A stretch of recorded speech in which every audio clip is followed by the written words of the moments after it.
So after I shut off the camera last night, I couldn't help but work a little bit more on the Thor Twin, and I kept at it and kept at it, and look at how it turned out.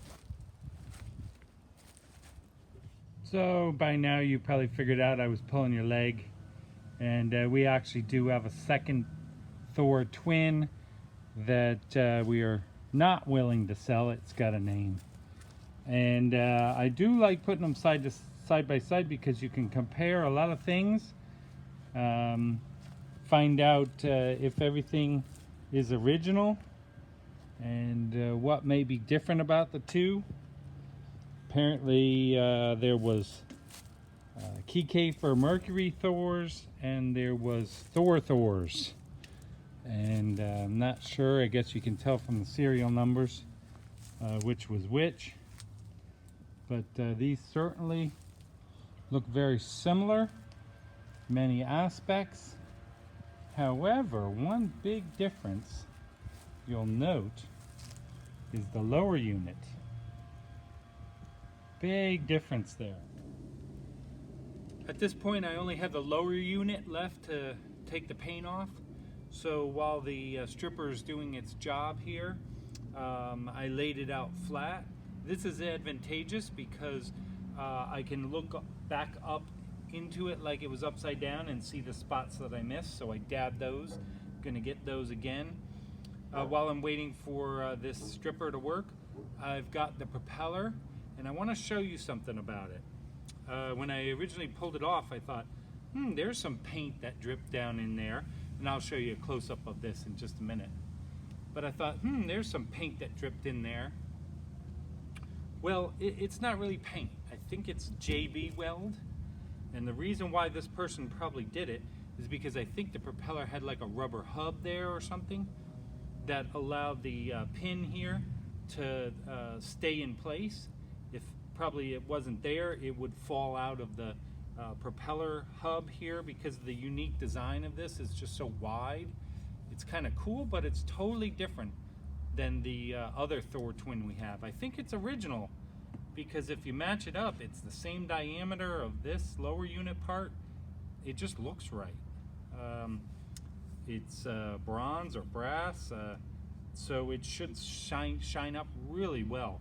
Not sure if you could restore the rubber hub in there or whatever, but I do think it's original. Okay, here's a close-up shot of that propeller hub and how somebody put JB weld on the edges there, I think. This is ready to go at it again. So I'm going to use my plastic scraper here. So when, like I said before, when you do this, you find all sorts of things out about your engine. Some of them you don't mind finding out about, and then some of them you wish you hadn't.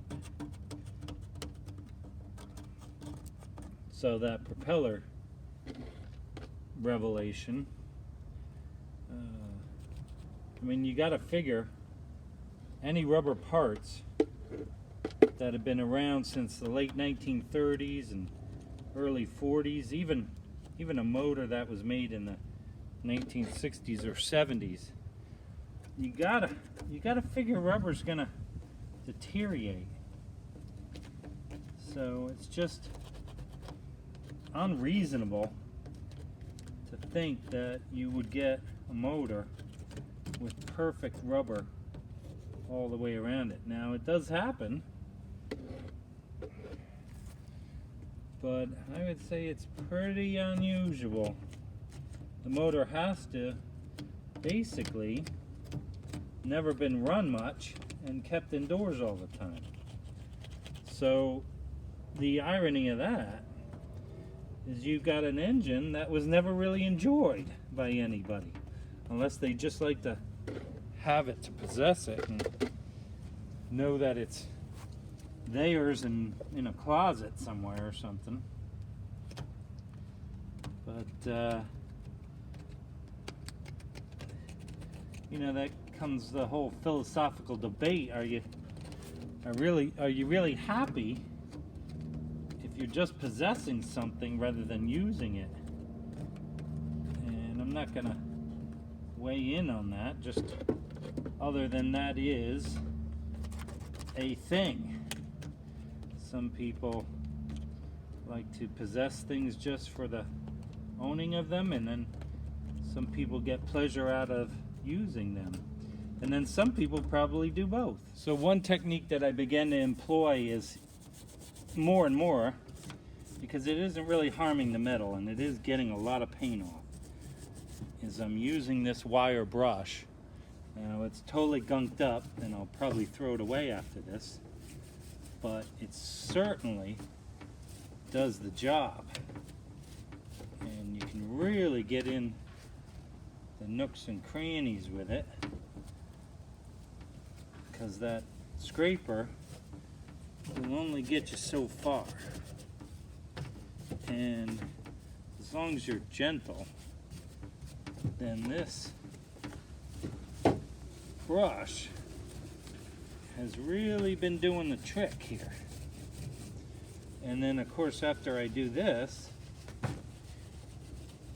then I go through and I wipe it down with an old t-shirt. And I'm sure you could use compressed air too, that'd be a good thing to do. But this has really become a favorite tool on this project. And as soon as I finish, I'm just gonna clean it up a little bit, and I'm gonna take some pictures of it and put it on www.oldoutboard.com, and you could buy it. Go ahead and check it out. It'll be under the section for complete. So I was going to put the propeller back on this Thor Twin, and I noticed something really cool that I thought I would show everybody.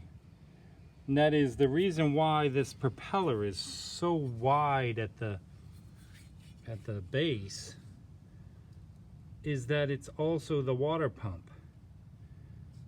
I noticed that the shaft here is milled in such a way that it makes the little water pump go up and down as it turns, which I thought was a pretty cool way to solve it. But in order to do that, you've got to have this very wide diameter cup to the propeller. So I'm not sure whether that was an idea that just was turned out to be too impractical, or just the design of it looked too strange. But I did think it was a pretty neat solution to solving that problem.